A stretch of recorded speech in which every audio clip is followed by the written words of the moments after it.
I got two very interesting emails and phone calls from brides this week, and DJs, we need to talk. Now, I know that most of you guys aren't like this, but you know there are stories out there where DJs are just f***ing over people, and it's crazy. Here's what happened. The first call came in. I was actually doing a sales Zoom call where my email went off, my Google alert went off, my phone started ringing. I was like, what's going on? Like, hopefully nobody died. I took a look, and it was like the same person as bride, just crazy frantic. I need help. So I called her up. What's up? And she told me what was going on. And unfortunately, I wasn't available. Like, I couldn't do it. It was literally, I think, in June or July. I'm always curious, like, what happened? Why'd your DJ bail on you? And this is what she told me. She goes, we signed contracts, gave deposit. I've got kids. And we had scheduled a call to go over details. She goes, while I'm on the phone, my kids are in the background playing, being a little bit rowdy, whatever. There's noise in the background. And the DJ just goes, I gotta stop you right there. I can't do this wedding. I can't do this, and I can't do your wedding. She's like, what? Your kids. It's too much for me. You know, I feel like when I'm gonna get there, it's gonna be like this, and you're not the right client for me. You're not the right person for me. He backed out. I was kind of shocked, and like at first I was like super pissed, and then it was kind of funny. The more I thought of it, like this guy just kind of like, whoa, what is that in the background? What's going on? The kids? Is it gonna be like this? Are they gonna come up and like scratch me or like talk to me? Or I can't handle this kind of noise and distraction. I'm doing art here, and I can't be distracted by your kids. Bullshit. I helped her. I called around and reached out to some of my DJ buddies and got her DJ, and I prefaced it like she's got kids. So if you got a problem with that, and the second one I got was an email, and I'm gonna read exactly what she told me because it's interesting that she included all this in the original contact to me. All right, you guys give me your take on this as I read this. Hello, my name is Beep, and my fiance Beep are looking for a DJ 9923 in St. Joseph. I was originally working with another DJ and unfortunately have had a really bad experience. We signed our contract back in August, paid additional money to have the owner as our DJ specifically. Now, I know that some of you guys do this, which it's not a problem. It's like, hey, look, I've got tiers of pricing, right? I know some of my friends do this too. If you want me to DJ your wedding, it costs, it's a premium cost. It's fine, right? So they paid this. He said he was no longer available and would put his best DJ on it.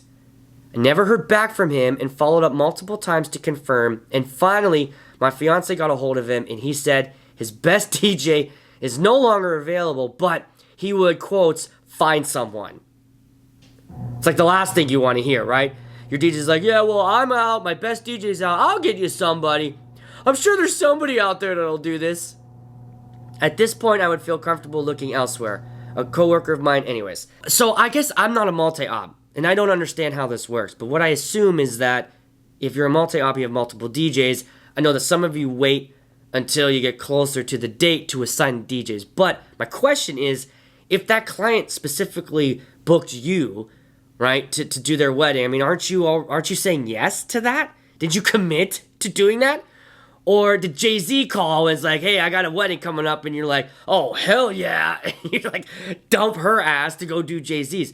And I wonder if that's what happened. That's what it sounds like. It sounds like something a little better came around, and this DJ decided, like, well, fuck this lady. I'm going to do this cooler party. My wedding on Saturday, I was chatting with the other vendors and the videographer. I've told you this so many times, that people just unload this information to me about the shitty DJs they've worked with. Makes me laugh. Like, immediately they're like, oh, you're cool. All right, I gotta tell you about this fucker I worked with last week. She told me, now, I will say two things to this. The first thing was, I think videographers need to have backup plans, just like how we do. The way she was talking to me, she was solely relying on the DJ and the DJ equipment to do her job. And I think that's a mistake. I think if you're gonna be a videographer, you need to have your own way of capturing audio. You need to have your own cables. You need to have all that, right? For you to show up and just assume the DJ has all that for you to plug into is a mistake. And she bumped into this because the DJs she ran into had old ass gear and old speakers, and there was nothing for her to plug into. And I said, well, what do? You had no way of capturing audio. She's like, if that's the case, I just have no way of capturing it. And I also don't agree with that. I didn't say that because I want to come off as a snotty, asshole, but in the back of my head, I'm thinking, as much as, sure, I agree that as the DJs, let's be as accommodating as possible, right? Having updated gear, having ways that videographers can plug into your mixer or directly into your speaker, make that an option for them. But I also don't agree that we should be their only ways of capturing audio. As much as that guy kind of rubbed me the wrong way, that DJ that didn't, was telling her like, well, there's nothing I can do, right? There's that attitude. She wasn't prepared, and I think that was a mistake also. Now, most vendors are a joy to work with. I've rarely bumped into one that's been a pain in the ass, but this guy right here, oh my god, this officiant.